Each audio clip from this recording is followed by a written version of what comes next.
technologies like products like IBM Message Broker, MQ series, and Data Power stuff. So yeah, this is my background. Basically, I'm a Java guy, and they're having middleware technologies. Okay, fine. And yeah, and right now I just want to looking for a Hadoop because just Hadoop development I'm explicitly looking into it. Okay, fine. Look, just a moment.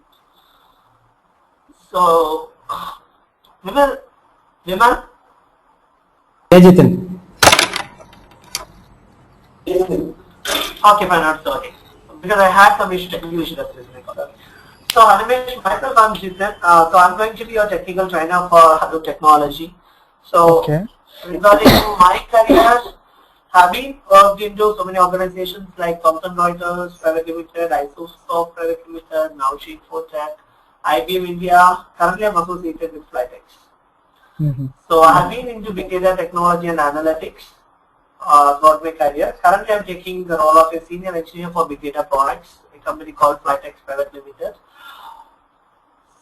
So this is all about myself. Okay. We'll get into the date. So Hamish, as you're a Java developer, it's going to be very easy for you to, like going to auto technology is very easy for you. First, let me share you a few things like, what you know about big data, what you think that, you might have gone through Google and so many things, right? Yeah, correct. So, what you think, what is big data? Why we need big data? Your assumption, I just want to know what you know. Yeah. It is, if you take it very straightforward, it is also again a data, but when you deal with the big, huge data, this technology come into picture. Because the one what we are using currently, most of the applications we are using RDBMS stuff, right, which cannot deal with huge data, then people will go for the big data. This is what I know. And other than that, what I know is structured and unstructured data. What we are seeing in daily projects in structured data, which we are dealing with. But unstructured data, when it comes, we need different technologies which can deal with this unstructured data. For that, this big data concept is coming into picture. Okay. So before getting into big data, let me tell you a few things like, by the way, Animesh, if you have any queries, let me know. In middle, you can just tell me. Okay? Sure. So, before getting into big data, let me tell you what is data. Data, in the sense, it can be any valuable information. The valuable information can be of any type. It may be, if you take your day-to-day activity, your license, your mobile number, the SMS that you send to your colleagues, everything are data, and it is very valuable, right? Yeah. So these information are called as data. Now the thing is big data, as the name suggests, huge amount of data. It's like, data in the sense it can be of any type. It might be your data of birth, your mark statement, or whatever it is. All the valuable information are considered as data. Okay. Now the thing is like the traditional methodology, what we are doing, traditionally, once we get the data, for example, it might be from any resource, even it might be from, mobile, or it might be from your documents or whatever it is. Officially also, whatever the documents you're having, you are storing it in the servers, right? From servers, we are accessing the data. So it has a limitation. For example, if your server capacity is 10 GB, it can only accommodate 10 GB. Even, it cannot extend, or elasticity is not possible for servers.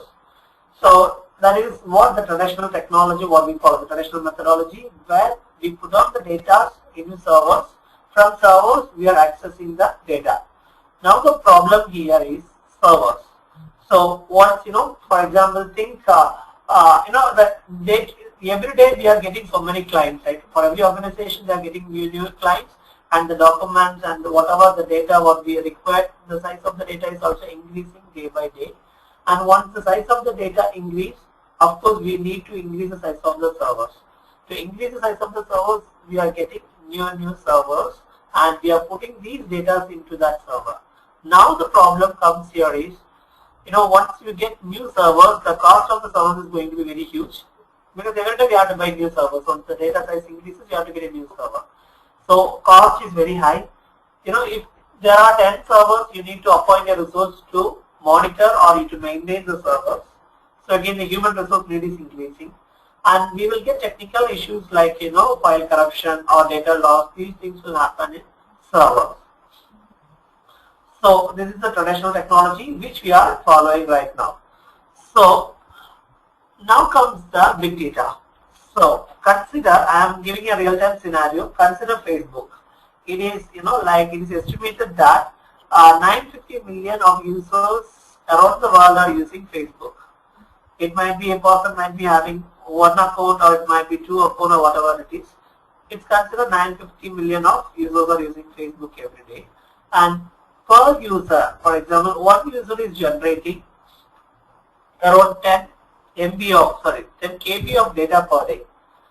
One particular person, for example, it might be me, or it might be you, or it might be women, whoever it is, they are generating 10 KB of data per day. Now calculate for 1000 users, they are going to generate 10 MB of data per day. Okay. Now consider for 1 million of users. 1 million of users are going to generate around 10 GB of data per day. 10 GB of data per day by 1 million users. Now think about this 950 million of users. This 950 million of users are going to generate around 9.5 GB of data per day. This is the thing, this is what the data size is.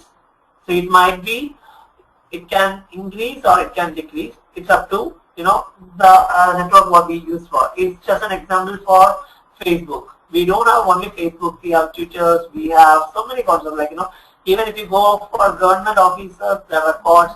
The banking, if you go for banking, the transaction, whatever you do, that records. If you go for SMS, or your mobile numbers can be tracked in the database in the telecom sector. These data are considered also as data. So to store these data, the traditional methodology what we are following now is we are putting all those data into a server. From there we are accessing. That's the traditional methodology where we are what we are using now. And the problem here is once the data size increases, we have to get new servers, we have to recruit new resources, we have to, technical issues will come up from the server. These are the various issues which we are, finding in the traditional technology. So when finding these issues, there is a person called Sanjay Gemawat from Google.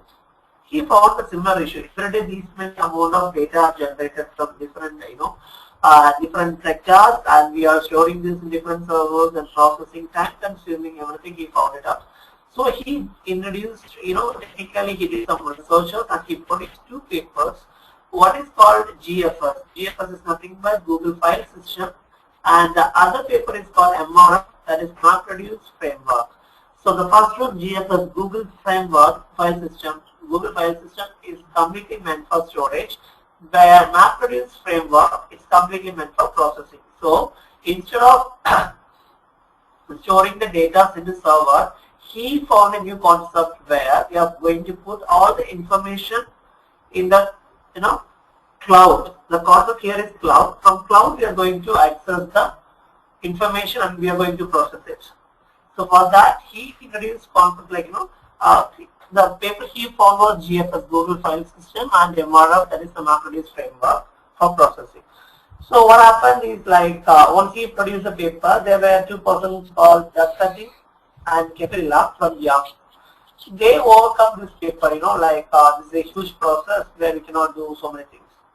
So he come up with one single paper. He combined both the concepts Google File System and MapReduce Framework, and he introduced a paper called Nudge.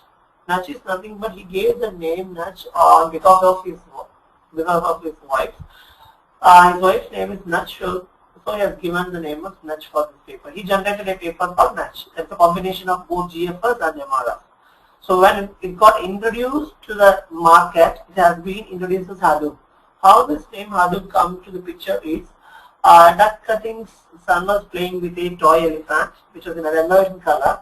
So this son used to call this toy elephant as Hadoop. That's how